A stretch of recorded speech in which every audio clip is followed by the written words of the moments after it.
the 21st verse. Matthew, the 7th chapter. I want to begin reading at the 21st verse. And it says, not everyone that saith unto me, Lord, Lord, shall enter into the kingdom of heaven, but he that doth the will of my Father which is in heaven. Many will say to me in that day, Lord, Lord, have we not prophesied in thy name? In thy name have we not cast out devils? And in thy name done many wonderful works? And the Lord said, and I will profess unto them, I never knew you. Depart from me, ye that work iniquity. Tonight, I just want to use for a thought on tonight.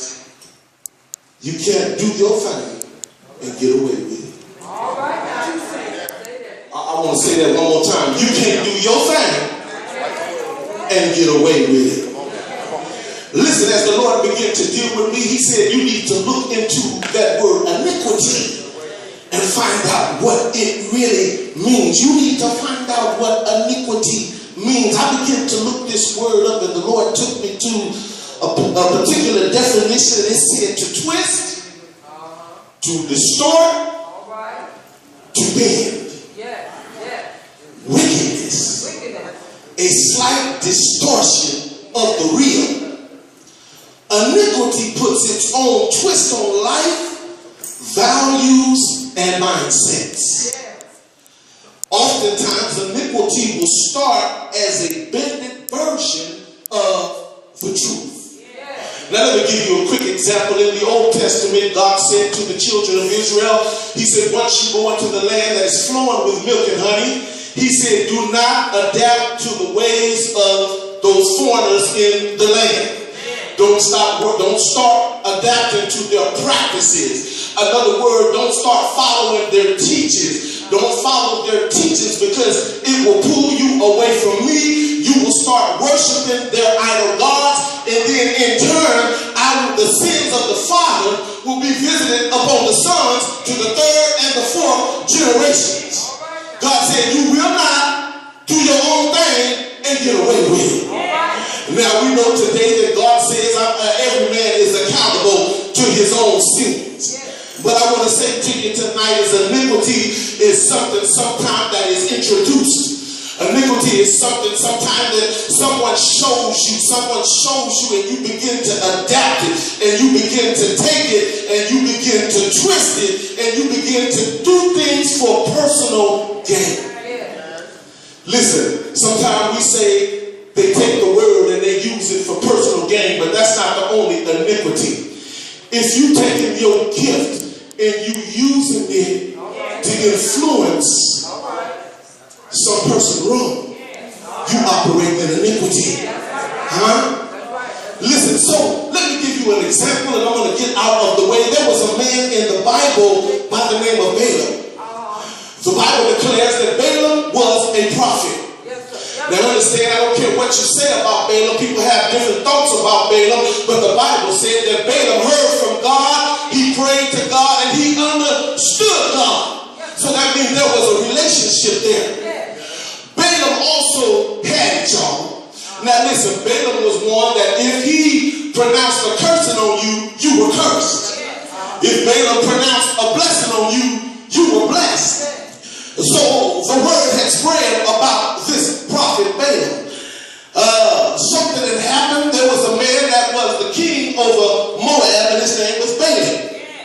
The children of Israel had came up out of the wilderness, and as God had promised, it was so many of them that you could not count them. There was more of them than it was sand on the seashore.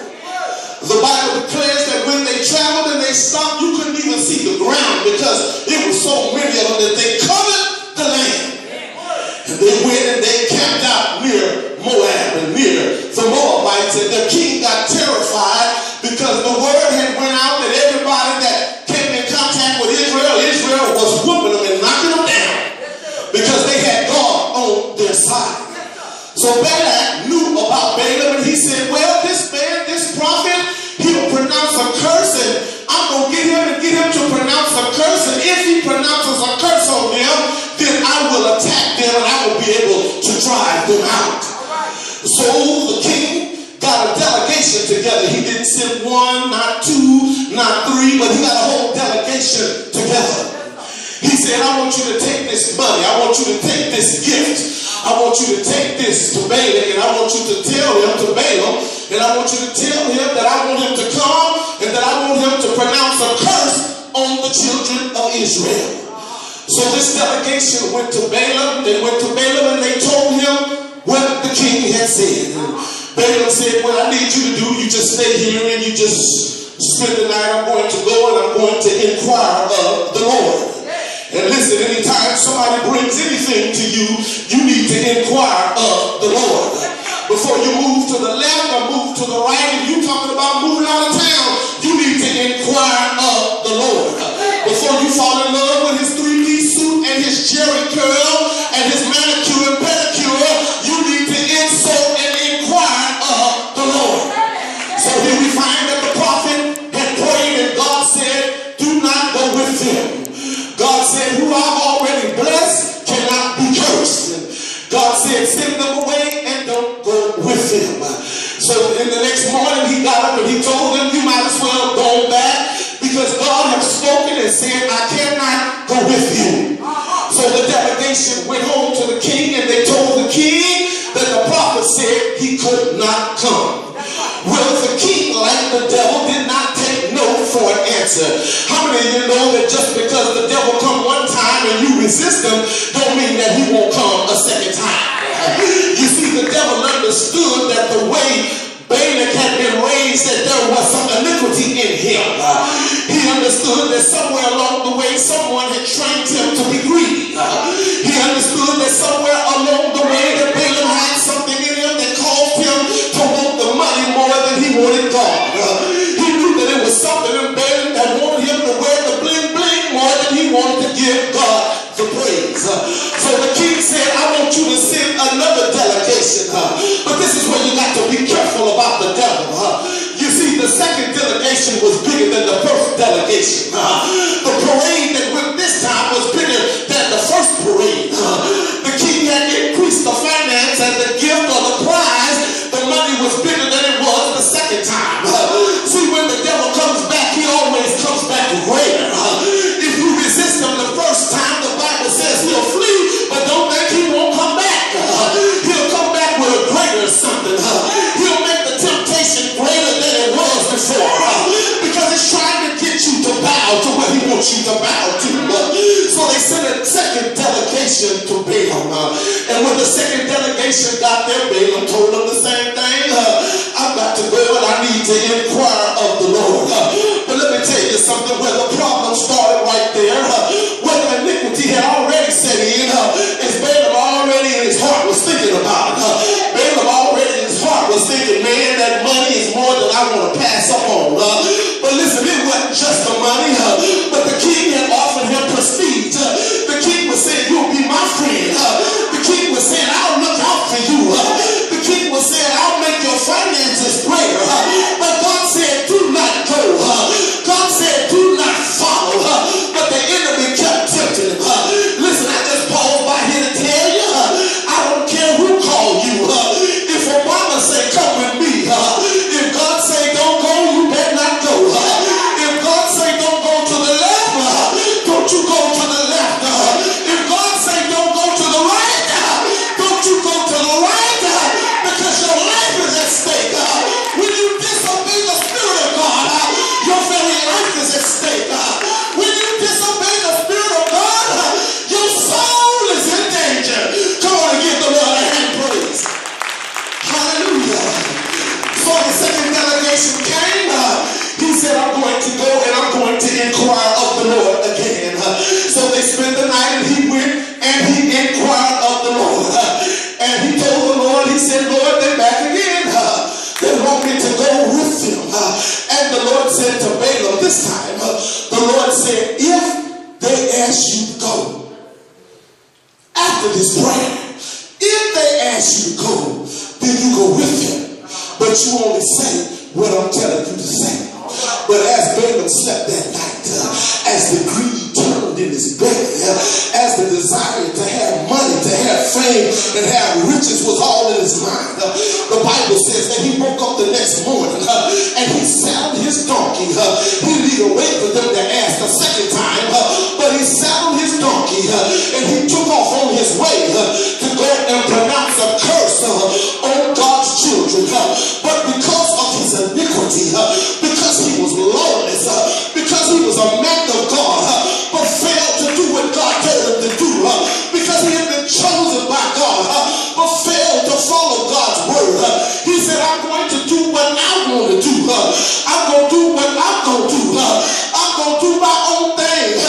I'm not going to pass up on this opportunity to rub shoulders with this king. I'm not going to pass up on this opportunity for this man-made elevation. I'm not going to pass up on this opportunity. So he got on his donkey and he started off.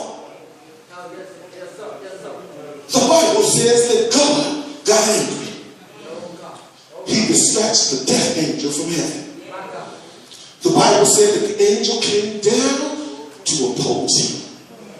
Now listen, when it said he came down to oppose him, he didn't come down and cut him a couple times to put a band-aid on. The angel came to take his life. You see, I told you it's danger when you disobey God. When you get caught up into iniquity. When you say my program is more important than God's program. I got to get rich. I got to find a way to come up. I got to find a way to manipulate people to get whatever it is I want to get. I'm going to do my thing, but the saints won't know that I'm doing my thing in secret. I'm going to act one way publicly, but don't nobody know. God is a merciful God. God is a forgiving God.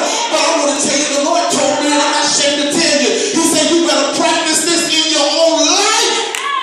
I'm not playing. God is going to show. Listen, let me tell you something. We want to holler mercy and grace, but God said I'm a God that don't lie. And I'm telling you that if I come back and you're found in your sins, it's going to need to holler mercy, because I'm going to say, depart from me, you workers of iniquity. When I read the scripture, saints, I went to my bed. I fell on my bed. I said, Lord, have mercy on me. God, help me to be the man that you called it. Lord, I don't want to be lost. I don't want to be lost. Listen, my leader, the late Bishop King, he covered us. He kept a lot of things from us. But when I left Emmanuel and moved out of state, Lord, have mercy. I began to see iniquity. Big time. I was introduced to things. People told me it's all right, man. They all doing it. Huh? I got introduced to things. And I said, my goodness, we never experienced none of this at Emmanuel because we had a leader that cared about the sheep. He kept back foolishness and didn't let anybody come in and do. But listen, iniquity is running rampant in the church world today. People think God is playing. Preachers with 5 and 6 girlfriends. God is not playing. Folks stealing money, hurting folks, doing folks wrong. God said, I'm going to start. My judgment going to start in the household of faith.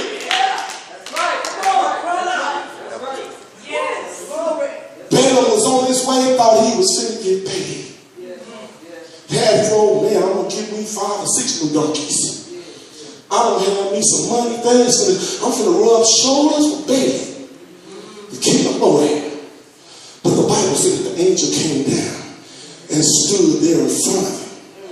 And the donkey went out in the field trying to get away. And Balaam, he took out a whip and began to beat his donkey. He began to beat him and he began to inflict pain on him. He beat him until the donkey got back on the right road. When the donkey got back on the right road, the angel positioned himself and moved where they was coming through a vineyard. The angel got right there in front of the vineyard. The donkey saw him again because God had opened the eyes of the donkey. The donkey saw him and then the donkey went up against the wall and smashed his foot into the wall. You know that made him mad.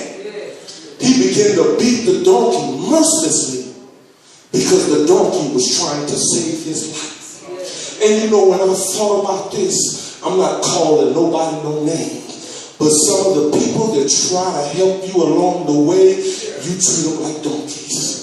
Some of the people that's crying out telling you don't don't do that way, and you hurt them.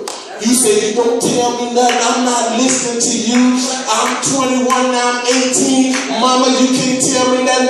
Daddy, you can't tell me nothing. And the death angel out there in the street waiting on you.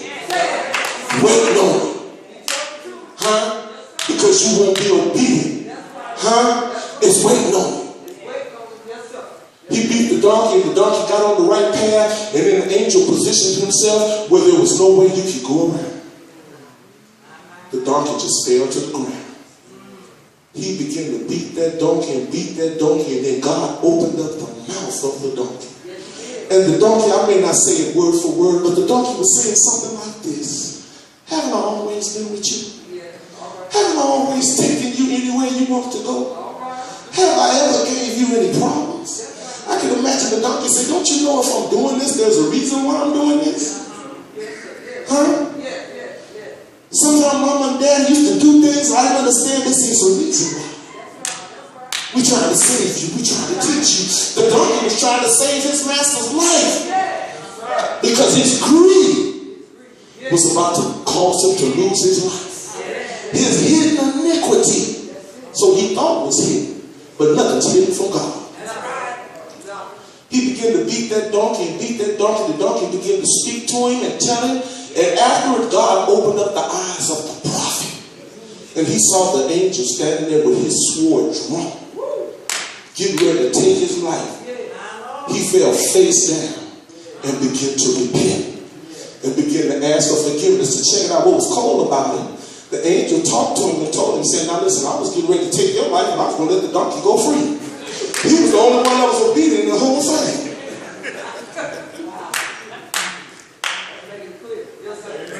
Listen, you will not do your thing and get away with it. Get back in the hands of the